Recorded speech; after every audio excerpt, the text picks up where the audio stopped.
नमस्कार, आप सबका स्वागत है।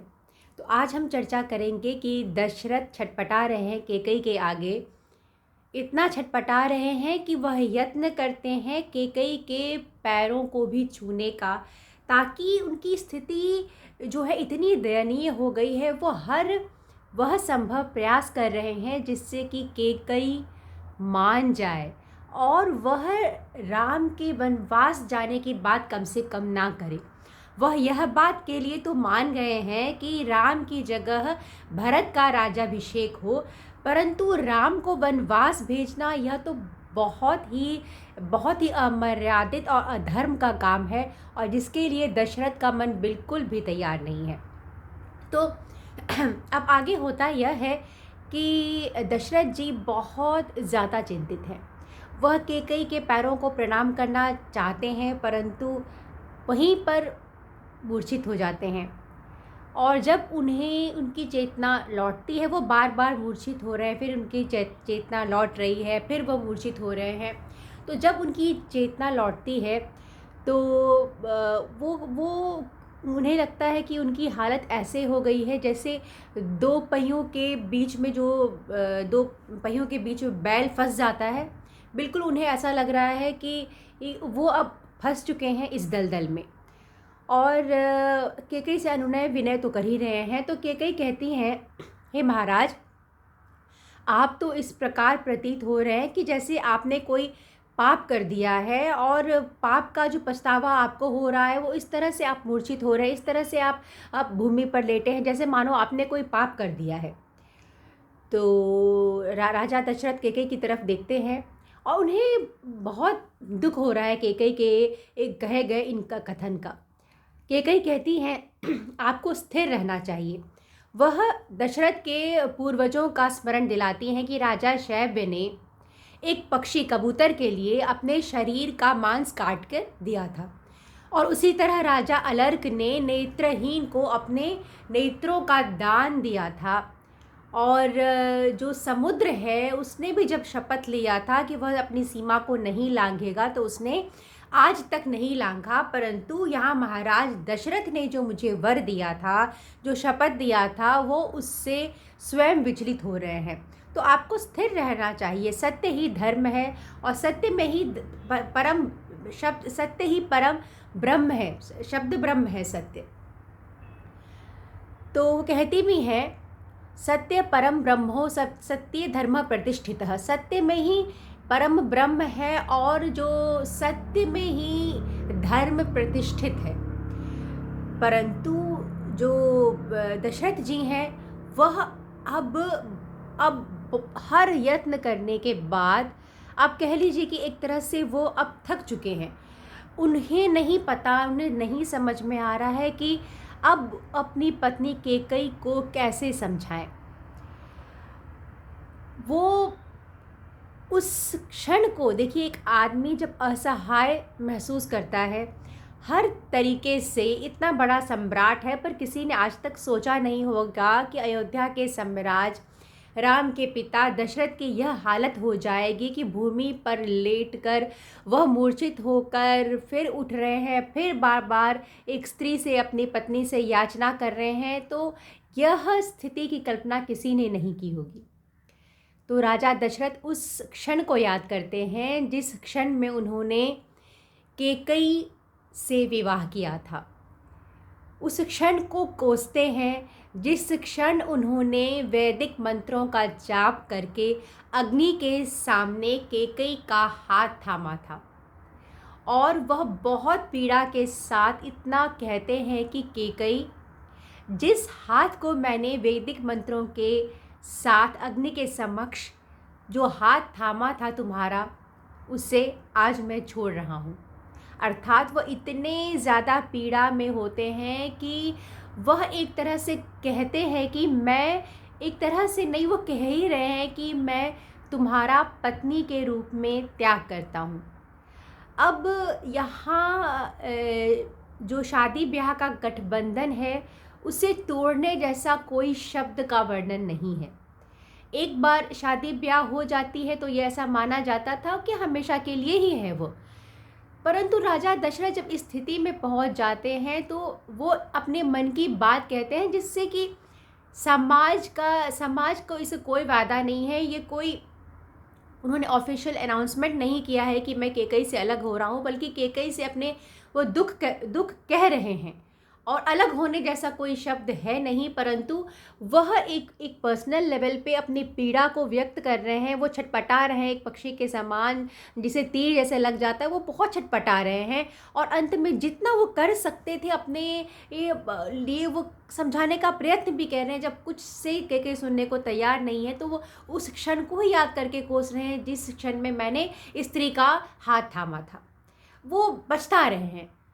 तो लेकिन केकई का फिर इन सब बातों का कोई असर नहीं है, और राजा दशरथ को ऐसा प्रतीत होता है जैसे वह अश्व के एक ऐसा अश्व है जिन पर कोड़ों की बरसात की जाती है, वो तड़पता रहता है। उसी तरह वह बार बार केकई की शब्दों के प्रहार से पीड़ित हो रहे हैं, क्योंकि केकई ने उनसे कहा है महाराज आप मेरा प्रयोजन सिद्ध करिए। मैं अपने कथन को 3 बार दोहराती हूँ कि राम को घर से निकालिए, राम को घर से निकालिए, राम को घर से निकालिए। यदि आप ऐसा नहीं करते हैं तो मैं आपके समक्ष ही आपसे उपेक्षित होकर अपने प्राणों का परित्याग करूँगी, और यह बदलने वाला नहीं है। तो जब बार बार उनके शब्द से प्रहार कर रही हैं केकई, और उन्हें ऐसा लगता है राजा दशरथ की कि वह अश्व है जिन पर शब्द रूपी कोड़ की जो कोड़ा मारा जाता है घोड़े पर, उस प्रकार उनके हृदय पर आघात कर रही हैं उनकी पत्नी, और वह बिल्कुल ही टूट चुके हैं। और परंतु ये होता है कि उनको समझ नहीं आ रहा है, समय कुछ भी हो जाए व्यक्ति का, परंतु उस समय जो है उसकी गति तो थमती नहीं है। चाहे वो कितना प्रसन्न हो फिर भी समय उसी तरह आगे बढ़ता है, कितना दुखी हो फिर भी समय उसी तरह आगे बढ़ता है, चाहे कोई छटपटा रहा हो फिर भी समय तो ऐसे ही आगे बढ़ता है। तो समय आगे बढ़ता है, रात्रि की बेला समाप्त होती है और सूर्योदय होता है, और यह सूर्य दशरथ के जीवन में सबसे बड़ा अंधकार लेकर आता है। और सवेरे यह होता है कि सबसे पहले वशिष्ठ जी सारी सामग्री का तैयारी करके अपने शिष्यों को साथ लेके पूरी जो पूरी है उसमें प्रवेश करते हैं, और यह देखते हैं अयोध्या का नज़ारा। चारों तरफ लोग खचाखच भरे हुए हैं, पूरा अगर धूप की महक से अयोध्या पूरी खुश सुगंधित हो रही है, और पताकाएं ध्वज है पूरी लहरा है। लोग का हर्षोल्लास देखते ही बनता है। कोई इस चीज़ को इस जो अपॉर्चुनिटी है कि ये युवराज जो राम है उनका राज्याभिषेक देखने का वो छोड़ना नहीं चाहता। तो जितने भी लोग हैं सब खचाखच चारों तरफ से भरे हुए हैं, बाहर से भी लोग आए हुए हैं, और ये नज़ारा अद्भुत है। अयोध्या का ये दृश्य अद्भुत है। तो वशिष्ठ जी जो हैं वह देख रहे हैं और प्रसन्न हो रहे हैं, और सब सामग्री का उन्होंने तैयारी कर रखा है। वह सुमंत्र जी जो हैं उनसे कहते हैं कि सुमंत्र जी आप जाइए और शीघ्र ही दशरथ जी को बुलाकर लेके आइए, ताकि पुष्य नक्षत्र में सही समय पर राम का अभिषेक हो सके। ये देखिए अभिषेक की सारी सामग्री तैयार है। ये वो बताते हैं, खुशी से प्रसन्नता व्यक्त करते, ये उनका प्रसन्नता व्यक्त कर रहे हैं वशिष्ठ जी। देखिए सारी सामग्री तैयार हो चुकी है। ये घी है, ये शहद है, और ये श्वेत पत्र है, और पुष्प है, और ये जो आचार्य ब्राह्मण जिनका प्रबंध होता है वो सब कुछ ज़रूरत होता है राज्याभिषेक के लिए, वह सब तैयारियां हो चुकी है। ये देखिए जो कलश रखे हैं इसमें गंगा जल है, और दूसरे जो स्वर्ण के इतने सारे कलश रखे हैं इसमें समुद्र का पानी है। तो जो वो प्रयोजन का होता है वो सब काम बहुत अच्छे ढंग से हो चुका है, और सब बहुत प्रसन्न है कि कब दशरथ जी आएंगे और यह शुभारंभ हो जाएगा। और सुमंत्र जी को भेजते हैं, और सुमंत्र जी जैसे मैंने पहले भी आपको वीडियो में बताया, जो सुमंत्र होते हैं वे दशरथ के बहुत करीब होते हैं। दशरथ उनकी बातों पर बहुत विश्वास करते हैं, उनके विश्वसनीय होते हैं सुमंत्र जी। तो यहाँ पर यह भी देखिए कि विश्वसनीय जो सलाहकार किसे बनाया, केकई ने अपना सलाहकार बनाया एक दासी को, तो उसकी क्या गति हुई, उसको क्या एक दासी को जब एक सलाहकार बनाया, कि कई जैसी बुद्धिमान स्त्री ने उसने किसी और से कुछ परामर्श नहीं किया, बल्कि वह सलाहकार उसकी केकई उसकी मंथरा थी, तो उसकी आज यह स्थिति हुई। तो सलाहकार हमेशा आप यह देखें कि आप किसको अपना सलाहकार बना रहे हैं। खैर ये सब बातें बाद में। तो ये कहानी ये है कि जो सुमंत्र जी हैं वह जाते हैं उठाने जगाने के लिए राजा दशरथ को। तो राजा हैं वो, उनका स्तुति गान होता है, स्तुति गान करके राजा दशरथ को जगाने के लिए जाते हैं। और सुमंत्र जी ही को राजा दशरथ ने यह कह रखा होता है कि वो कहीं भी आ जा सकते हैं बिना किसी आज्ञा के, किसी से भी परमिशन लिए बिना। उनका जो एंट्री है ना, वो कहीं भी अलाउड था एक तरह से। तो वो बहुत ही अब कह लीजिए सुमंत्र जो है उनके क्लोज निट सर्कल में थे, बहुत एक फैमिली मेम्बर जैसे थे। तो उनको किसी से आज्ञा लेनी नहीं पड़ती थी बाहर के लोगों की तरह, वो कहीं भी आ जा सकते थे। तो दशरथ जी के पास गए और दशरथ जी को उन्होंने देखा। थोड़ा वो उनको थोड़ा लगा कि दशरथ जी यहाँ भूमि में लेटे हुए हैं, परंतु वो कुछ बोले नहीं। और उन्होंने स्तुति गान करके उनको जगाया और यह कहा, जगाने का कोशिश किया। वो तो जागे हुए हैं पर उन्हें पता नहीं है कि ये किस अवस्था में है। और उन्होंने कहा कि महाराज सारा प्रबंध हो चुका है, जितने भी ये जो व्यापारी गण हैं, जितने भी लोग, सब लोग खचाखच अयोध्या में भरे हैं, सभी बहुत प्रसन्न हैं। वशिष्ठ जी ने सारी तैयारियां कर रखी हैं, अब आपका ही हम लोग प्रतीक्षा कर रहे हैं कि आप चलिए और चल के ये शुभारंभ करिए ताकि सही समय पर राम का राज्याभिषेक हो जाए और यह दिन बहुत शुभ हो हम सभी के लिए। इस तरह का वो स्तुति वाचन करते हैं। तो दशरथ जी उन्हें देखते हुए कहते हैं कि तुम क्यों मुझे बार बार ऐसे शब्द कह रहे हो जिसे मुझे आघात लगे, जाओ तुम राम को बुला कर लेके आओ। तो इनको वो पीछे हट जाते हैं सुमंत्र जी। इनको लगता है कि ऐसा क्यों कहा दशरथ ने। वो सोच ही रहे हैं ऐसा कुछ कि तभी जो केकई हैं वो आ जाती हैं। केकई कहती हैं कि सुमंत्र जी आप जाइए और राम को यहाँ शीघ्र ही बुला कर लेके आइए। वो कहते हैं केकई जी से, ठीक है रानी, लेकिन मैं तो दशरथ की बात मानूंगा। यदि राजा दशरथ मुझे आज्ञा देते हैं तो मैं चला जाता हूँ राम को बुलाने के लिए। दशरथ जी कहते हैं मैंने तुमसे कहा ना कि तुम जल्दी ही राम को बुला कर लेके आओ। अब इनको लगता है कि क्या, थोड़ा अजीब लगता है इनको कि क्या बात हो गया कि केकई इतना ज़्यादा क्यों उतावला है कि सूर्योदय हुआ, इतना सुबह सुबह राम को बुला के लेके आओ, पता नहीं क्या हो गया। फिर वो किसी के दिमाग में तो ये बात आएगा नहीं, किसी के दिमाग में नहीं आएगा कि कोई स्त्री जो इतना स्नेहमयी हो राम के लिए वो अचानक ऐसे बदल जाएगी। लेकिन वो सोचते कि नहीं, ऐसा नहीं है। ये केकई बहुत ज़्यादा ये प्रसन्न होंगी राम के अभिषेक के लिए। और जब वह सुमंत्र जी से पहले दशरथ को जगाने का प्रयत्न करते हैं, उन्हें उठाते हैं, तो दशरथ का स्थिति देखकर उन्हें थोड़ा अजीब जो लगता है। तो वो केकई उन्हें कहती है कि नहीं नहीं महाराज दशरथ वो इतने ज़्यादा हर्ष में आ गए, इतने ज़्यादा उल्लास में आ गए थे राम के राज्याभिषेक के लिए कि पूरी रात ये जगे ही रह गए, सोए नहीं हैं। और अब इन्हें सब सुबह सवेरे नींद आ रही है, इसी कारण इन्हें नींद आ रही है। इस तरह से वो जो केकई है उन बात को कवर अप करने का कोशिश कर रही है। तो वो जाते हैं राम को जगाने के लिए और उनके मन में कोई संदेह नहीं है अब सुमंत्र जी के मन में, बल्कि वह ये सोच रहे हैं कि केकई बहुत ज़्यादा ही प्रसन्न है। सबको पता है कि केकई बहुत प्रसन्न होगी राम के अभिषेक के लिए, पर उन्हें लगता है कि कुछ ज़्यादा ही प्रसन्न है। और ये उल्लास के साथ, हर्ष के साथ वो सबसे पहले ऐसा कुछ है कि राम को देखना चाहती होंगी, राम से बातें करना चाहती होंगी, तो बहुत प्रसन्न है। और प्रसन्न होकर जाते हैं राम को बुलाने के लिए, वहाँ से निकल जाते हैं और जा रहे हैं राम के महल में राम को बुलाने के लिए। और फिर वो नज़ारा जब बाहर निकलते देखते, बाप रे, चारों तरफ लोग भरे हुए, हर्ष में सब लोग इंतज़ार कर रहे हैं।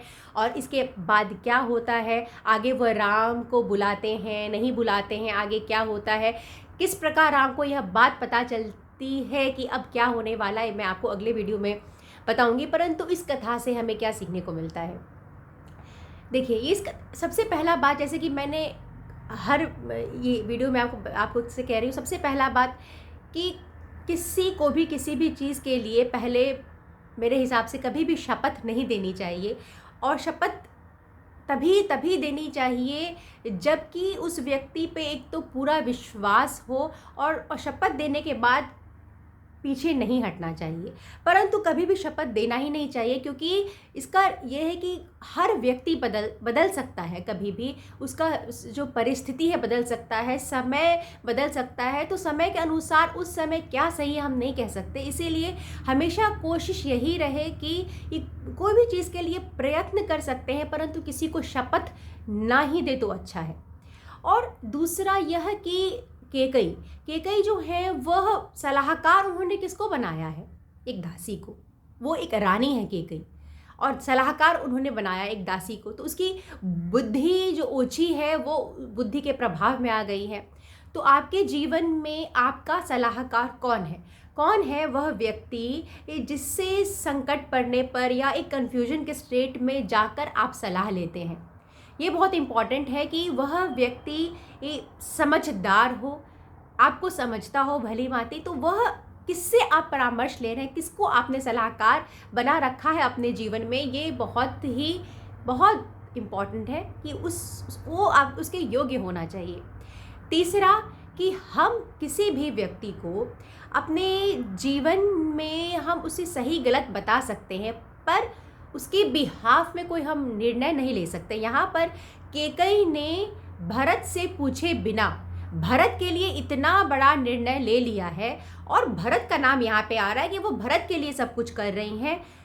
भरत कोई छोटे बच्चे नहीं हैं, भरत की शादी हो चुकी है, उनका ब्याह हो चुका है, और वो भरत से पूछे बिना भरत का निर्णय ले रही हैं, वो जो कि बिल्कुल गलत है।